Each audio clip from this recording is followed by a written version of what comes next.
और सबसे पहले आपको बताएं, रमजान से कबल ही महंगाई की यलगार। एलपीजी की रोज बरोज बढ़ती कीमतों से आवाम ख्वार। एलपीजी माफिया सरगर्म, कीमतों में खुद साख्ता इजाफा। इंतजामिया भी गिरा फरोशों को काबू करने में नाकाम है। एलपीजी की फी किलो कीमत 320 रुपए तक जा पहुंची। इंतजामिया डीलर्स के सामने घुटने टेकने पर मजबूर हो गए। यहाँ पर आपको अपडेट कर रहे हैं, रमजान से कबल ही महंगाई की यलगार। एलपीजी की रोज बरोज बढ़ती कीमतों से आवाम ख्वार। एलपीजी माफिया सरगर्म हो चुके हैं, कीमतों में खुद साख्ता इजाफा। इंतजामिया भी गिरा फरोशों को काबू करने में नाकाम। एलपीजी की फी किलो कीमत 320 रुपए तक जा पहुंची। इंतजामिया डीलर्स के सामने घुटने टेकने पर मजबूर हो गई है। मजीद तफसीलात बता रहे हैं शकील सुल्तान। शकील, बताइएगा।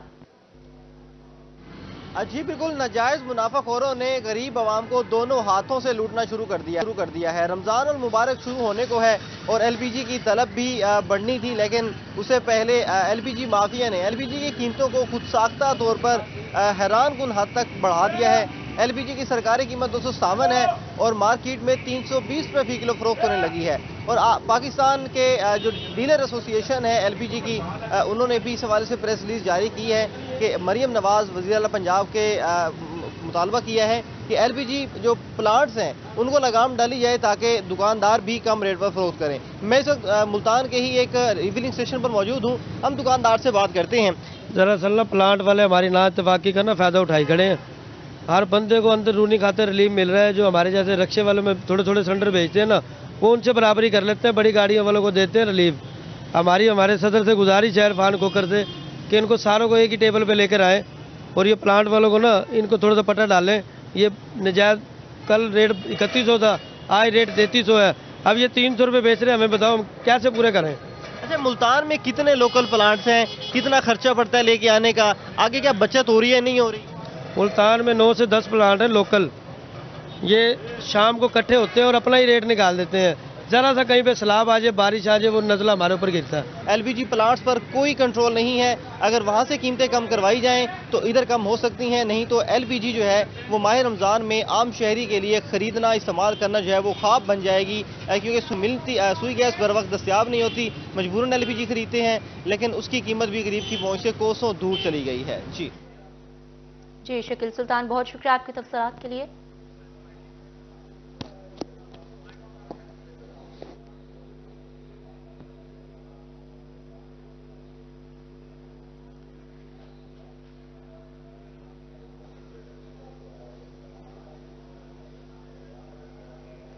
और दूसरी जानिब बहावलपुर में माह रमजान से कबल महंगाई ने पंजे गाड़ लिए हैं। होलसेल और सरकारी निर्ख में कमी के बावजूद अशिया महंगी। अंडों के फी दर्जन सरकारी निर्ख 258 रुपए मुकर्रर है। मार्केट में अंडे 280 रुपए फी दर्जन मिलने लगे हैं। रमजान के लिए बाजार में निकली खवातीन ने सर पकड़ लिए।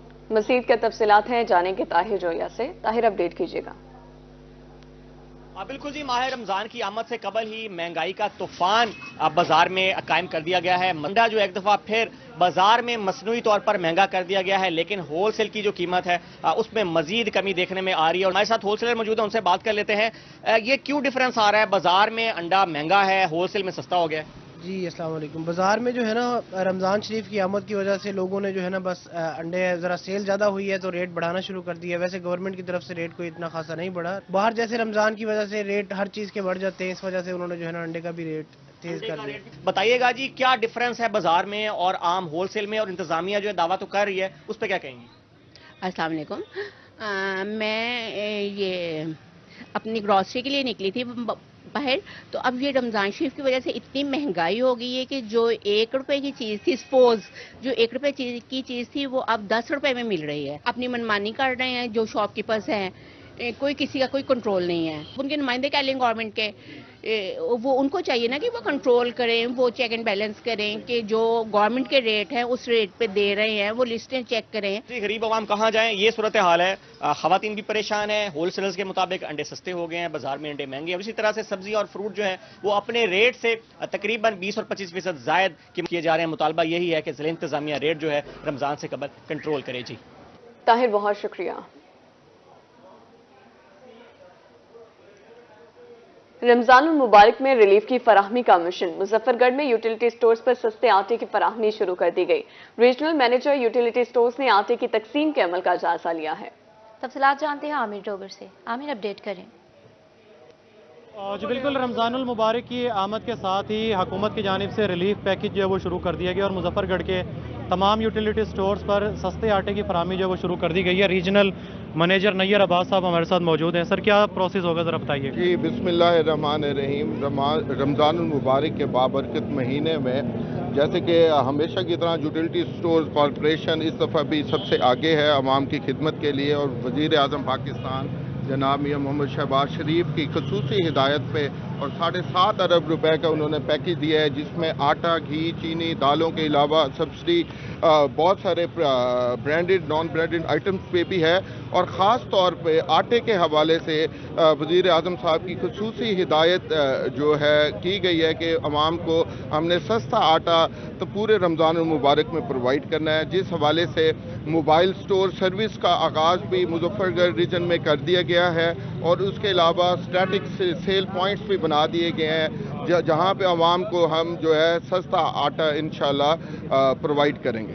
सस्ता आटा प्रोवाइड किया जाएगा। कंप्यूटराइज सिस्टम है, कैमरामैन अगर आपको दिखा सके तो बाकायदा एक प्रोसेस के तहत ये चीज़ें जो है वो हो रही हैं और ओरिजिनल ID कार्ड लाना जो है वो ज़रूरी है।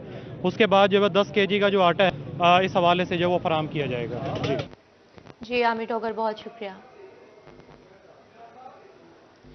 निगहबान राशन प्रोग्राम मुबैना गफलत की नजर घर घर राशन पहुंचाने के बजाय मखसूस पॉइंट्स मुकर्रर कर दिए गए। मुबारकपुर में शहरियों की लंबी कतारें, मर्द और खवातीन घंटों लाइनों में खड़े इंतजार करने पर मजबूर हैं। शहरियों का अरबाब इख्तियार से नोटिस लेने का मुतालबा किया जा रहा है। यहाँ पर आपको अपडेट करें हैं, निगहबान राशन प्रोग्राम मुबैना गफलत की नजर हो चुका है। घर घर राशन पहुंचाने के बजाय मखसूस पॉइंट्स मुकर्रर कर दिए गए हैं। मुबारकपुर में शहरियों की लंबी कतारें लग गई, मर्द और खवातीन घंटों लाइनों में खड़े इंतजार करने पर मजबूर हैं। शहरियों का अरबाब इख्तियार से नोटिस लेने का मुतालबा। यहाँ पर आपको अपडेट करें, अहम खबर है, निगहबान राशन प्रोग्राम मुबैना गफलत की नज़र। मुबारकपुर में शहरियों की लंबी कतारें लग गई हैं और मखसूस पॉइंट्स कायम कर दिए गए हैं।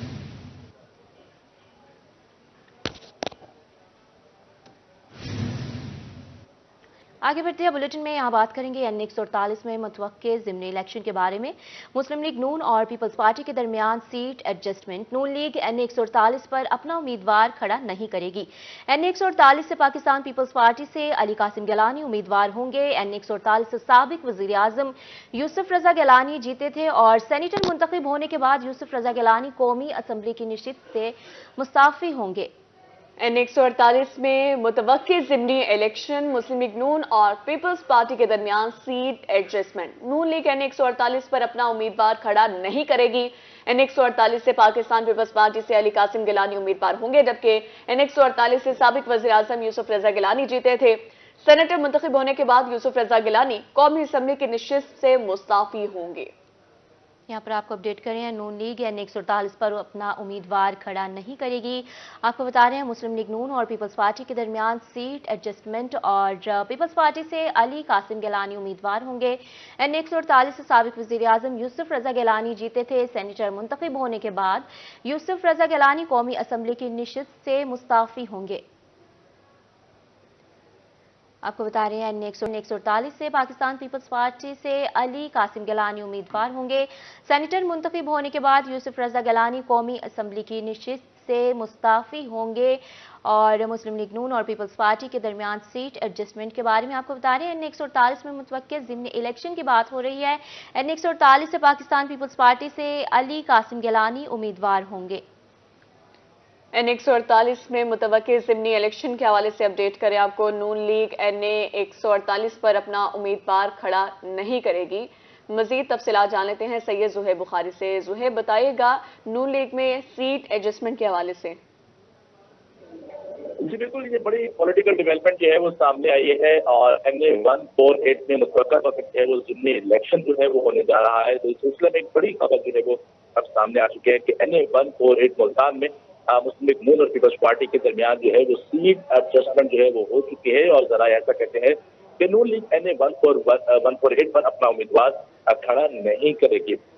इस सिलसिले में नून लीग पीपल्स पार्टी के मुकाबले में दस्तबरदार होने पर भी जो है वो रजामंद हो चुकी है। NA 148 में पाकिस्तान पीपल्स पार्टी से अली कासिम गिलानी जो है वो अब उम्मीदवार होंगे। अली कासिम गिलानी साबिक वज़ीर आज़म यूसुफ रजा गिलानी के जो है वो साहबजादे हैं। NA 148 से साबिक वज़ीर आज़म जो कि हालिया इलेक्शन हुआ था NA 148 में उसमें साबिक वज़ीर आज़म यूसुफ रज़ा गिलानी जो है वो जीते थे और उनके मध्य मुकाबिल आसान तरीके इंसाफ के हमारे याफ्ता बैरिस्टर तैमूर मलिक जो शाह महमूद कुरैशी के वकील थे, वो इलेक्शन कंटेस्ट कर रहे थे और वो दूसरे नंबर पर रहे और 104 वोटों की बढ़तरी से यूसुफ रज़ा गिलानी जो है ये सीट जीतने में जो है वो कामयाब हुई। और इस सिलसिले में अब जो है वो सेनेट का इलेक्शन भी जो है वो इस्लामाबाद की नशिस्त पर जो है वो होने जा रहा है। सेनेट नशिस्त के लिए पोलिंग जो है वो 14 मार्च को सुबह 9 बजे से शाम 4 बजे तक जो है वो होगी और इस सिलसिले में इलेक्शन कमीशन ने शेड्यूल भी जो है वो जारी कर दिया। पीपल्स पार्टी के यूसुफ रज़ा गिलानी और सुन्नी इत्तेहाद कौंसिल के इलियास मेहरबान में जो है वो मुकाबला होगा। तो इस नशिस्त पर यूसुफ रज़ा गिलानी जो है वो इलेक्शन कंटेस्ट करेंगे। तो जब ये सेनेट नशिस्त पर इलेक्शन कंटेस्ट करेंगे तो जीतने के बाद जो है वो इनको फिर अब सेनेटर जब मुंतखब हो जाएंगे तो गिलानी साहब को कौमी असम्बली की नशिस्त जो है वो इस्तीफा देना पड़ेगा, उनकी सीट से मुस्ताफी होना पड़ेगा। तो उसके बाद NA 148 पर जो है वो फिर जिमनी इलेक्शन होगा और जिमनी इलेक्शन के सिलसिले में तो ये फैसला किया गया कि गिलानी खानदान ही इस सीट पर जो है वो इलेक्शन कंटेस्ट करेगा। तो अली कासिम गिलानी को यहाँ पर खड़ा करने का जो है वो फैसला किया गया है। मुस्लिम लीग नून का कोई उम्मीदवार जो है वो इस हल्के से खड़ा नहीं होगा। मुमकिन तौर पर पाकिस्तान तहरीक इंसाफ के जो हमारे याफ्ता उम्मीदवार होंगे बैरिस्टर तैमूर, वो ही दोबारा से इलेक्शन जो है वो कंटेस्ट करेंगे। और पार्टी जराये के मुताबिक ये भी बताया जा रहा है कि इस इलेक्शन में पीपल्स पार्टी जो है वो मजीद मजबूत हो जाएगी नून लीग की दस्तबरदारी के बाद। तो ठीक है ज़ुहैब, बहुत शुक्रिया आपका।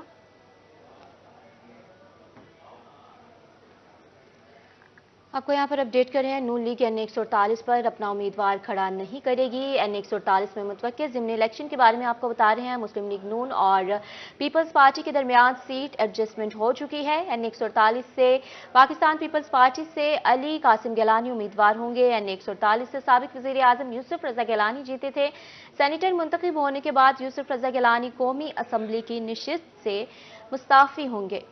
NA 148 से पाकिस्तान पीपल्स पार्टी से अली कासिम गिलानी उम्मीदवार होंगे।